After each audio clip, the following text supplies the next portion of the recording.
Ukraine और रूस के बीच चल रही जंग जल्द ही एक नाटकीय मोड़ ले सकती है। ऐसा इसलिए क्योंकि रूस के राष्ट्रपति व्लादिमीर पुतिन ने रूसी परमाणु फोर्स को हाई अलर्ट पर रखने का आदेश दे दिया है।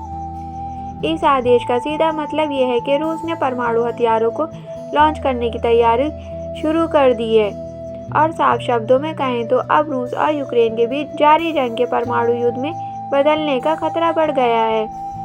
पुतिन ने अपने बेहद आक्रामक फैसले के लिए पश्चिमी देशों द्वारा रूस के खिलाफ लगाए गए कठोर आर्थिक प्रतिबंधों का हवाला दिया है। रविवार को उन्होंने रूस के रक्षा मंत्री सर्गेई शोइगु और रूसी सेना के शीर्ष अधिकारियों के साथ एक बैठक की। पुतिन ने परमाणु फोर्सेस को अलर्ट पर रखने का आदेश देते हुए कहा है, नाटो सदस्य देश न केवल आर्थिक क्षेत्र में हमारे देश के खिलाफ कार्रवाई कर रहे हैं, बल्कि इनके शीर्ष अधिकारियों ने रूस को लेकर बेहद आक्रामक बयान दिए हैं। ऐसे में परमाणु रोधक फोर्सेस को अलर्ट पर रखने का फैसला उचित है। व्लादिमीर पुतिन के इस आदेश के बाद अमेरिका की तरफ से प्रतिक्रिया आई है। इंडिया टुडे के मुताबिक संयुक्त राष्ट्र में अमेरिकी राजदूत ने लिंडा थॉमस ग्रीनफील्ड ने रविवार को कहा, राष्ट्रपति व्लादिमीर पुतिन के रूस में प्रतिरोध बलों को हाई अलर्ट पर रखने का आदेश दिया है, जिसमें परमाणु हथियार भी शामिल हैं। इस आदेश को स्वीकार नहीं किया जा सकता। इसका मतलब यह है कि राष्ट्रपति पुतिन इस युद्ध को आगे बढ़ाना चाहते हैं और जिस तरह से वो बढ़ाना चाहते हैं वो अस्वीकार्य है। हमें उनके एक्शन को हर तरीके से रोकना होगा।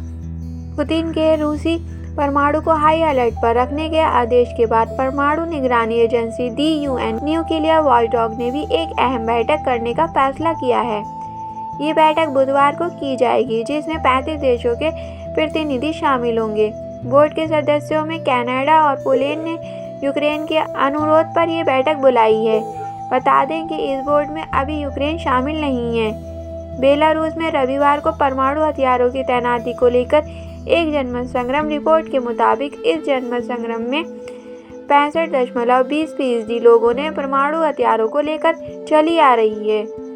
पुरानी नीति में बदलाव के पक्ष में मतदान किया, यानी 65.20% से ज्यादा बेलारूस में परमाणु हथियारों के तैनाती के पक्ष में हैं। बता दें, सोवियत संघ के पतन के बाद बेलारूस ने परमाणु हथियार छोड़ने का फैसला किया है। इस फैसले के बाद से कभी इस देश में परमाणु हथियारों की तैनाती नहीं की गई। बेलारूस में हुए इस जनमत संग्रह के नतीजे के बाद ये बात साफ है कि ज़रूरत पड़ने पर रूस बेलारूस में यूक्रेन की सीमा पर परमाणु हथियार तैनात कर सकता है। बेलारूस इस समय रूस के साथ है। उसने रूसी सेना को यूक्रेन पर हमला करने के लिए अपनी ज़मीन का इस्तेमाल करने की इजाज़त दे रखी है। रविवार को जनमत संग्रह के दौरान अपना वोट डालने पहुंचे बेलारूस के राष्ट्रपति अलेक्जेंडर लुकाशेंको को अपने देश में रूसी परमाणु हथियार तैनात करने के पक्ष में दिखे।